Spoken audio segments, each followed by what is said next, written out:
پوچھتے رہتے ہیں کہ آپ اہل حدیث کیوں؟ ارے میں اہل حدیث ہوا ہی نہیں تھا کبھی. میں نے تو دین کو جب سمجھا، جب میں نے تضاد دیکھا نا، حدیث و قرآن کا ٹکراؤ دیکھا، اور میں نے فیصلہ کر لیا اندر ہی اندر کہ میں قرآن و سنت پہ چلوں گا، صحابہ والا اسلام. مجھے کیا پتا تھا اہل حدیث کیا ہوتا ہے؟ ہم کو تو بچپنے سے پڑھایا گیا کہ اہل حدیث گستاخ رسول ہوتا ہے، یہودی ہوتا ہے، رسول کو مانتا ہی نہیں. اس لیے ہم نے کبھی جھانک کے دیکھا ہی نہیں. کسی اہل حدیث کو دیکھتے راستہ موڑ لیتے تھے کہ سلام نہ کرنا پڑ جائے، بھیا ان کے سلام سے نکاح ٹوٹ جاتا. یہی سکھا رکھا تھا، دھوکے میں سلام کر لیا، بیوی ہاتھ سے نکل جائے گی. جب ہدایت ہم کو ملی، ہم نے جب سمجھا کہ قرآن و سنت پر چلنا ہی دین ہے، ہم نے چپکے سے استعفا دیا، گھر پہنچ گئے. تو 2 سال کے بعد میری تقریر ہو رہی تھی، کہیں پر ایک اہل حدیث نے سنا اور اس نے مجھ سے کان میں آ کر کہا کہ حضرت، صبح میرے گھر آیا، اس نے کہا کہ رات جو آپ نے تقریر کی ہے نا، وہ بالکل میرے مولوی جیسی کی ہے.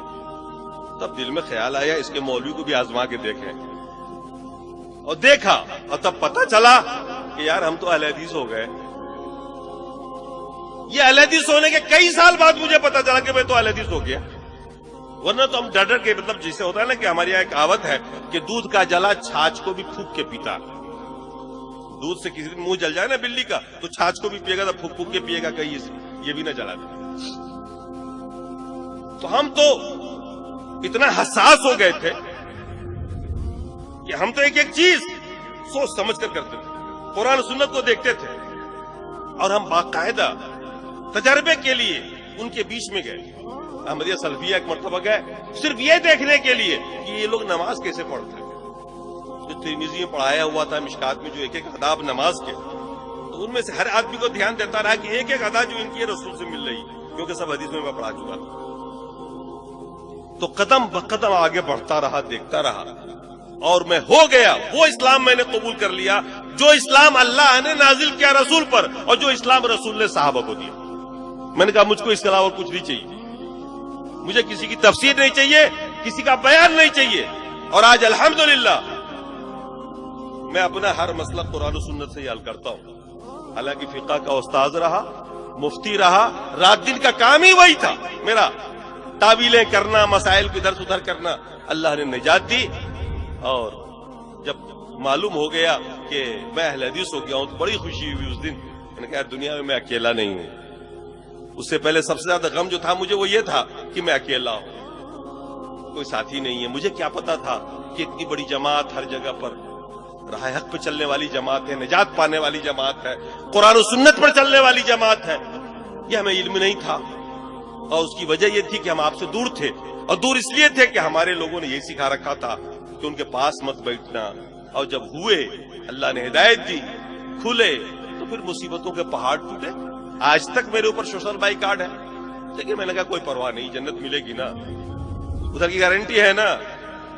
ہو گیا، روزی کا مالک اللہ ہے. اللہ نے قرآن میں فرمایا وَمَا مِن دَابَّةٍ فِي الْأَرْضِ إِلَّا وَعَلَى اللَّهِ رِزْقُهَا. دنیا میں جتنی بھی جاندار چیزیں ہیں، روزی کا ذمہ اللہ نے کہا میرا. اللہ نے کہا نا، ذمہ لیا نا اس نے. آپ کی جنت کی ذمہ داری لیے کیا؟ آپ کی جنت کی بھی لیے کیا؟ لیے کیا کہ تو جنت میں ہر حال میں ڈال دوں گا؟ نہیں نہ لیے. اس کی فکر کرو جس کی نہیں لی ہے، اس کی فکر کیوں کر رہے ہو جس کی نہیں رکھی؟ تو روزی کی ذمہ داری اس کے اوپر. اب ہمارے بہت سارے ساتھی علماء ہیں، وہ زمانے والے ملتے ہیں، سمجھاتا ہوں، بتاتا ہوں، وہ سمجھ لیتے ہیں، بات مانتے ہیں کہ حق پر آپ ہی ہیں، سب کچھ ٹھیک ہے.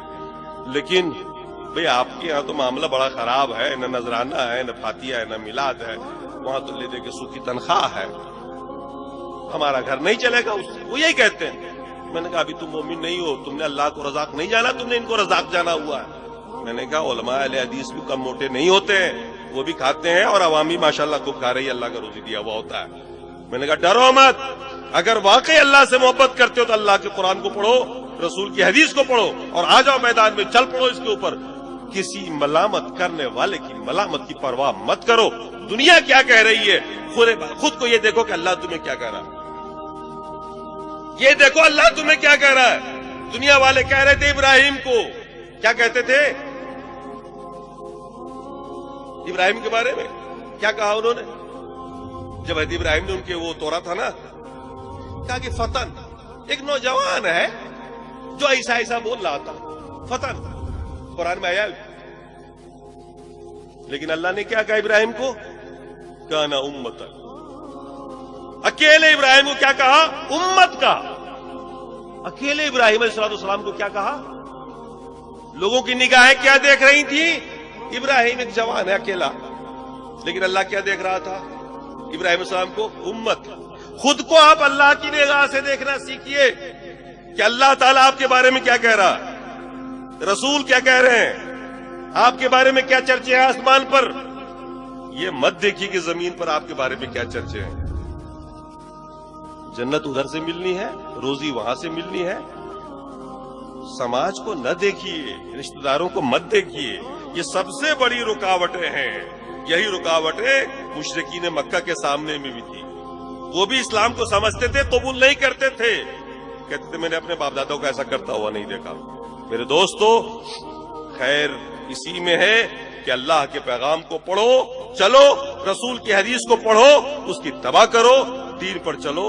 اور کوئی جو قلادہ آپ کے گردن میں ہو نا، گرداری جو پٹا، اس کو نکال کے باہر کرو. یہی ہے اسلام. جو بھی دشمن ہے میرے سلف کا،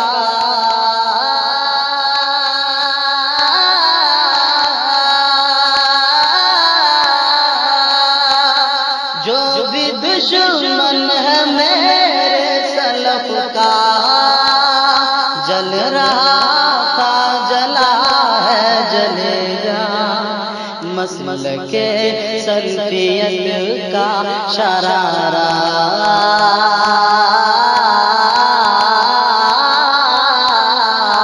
مسلک سلفیت کا شرارہ، ہائے روشن رہے گا. مسلک سلفیت کا شرارہ، ہائے روشن رہا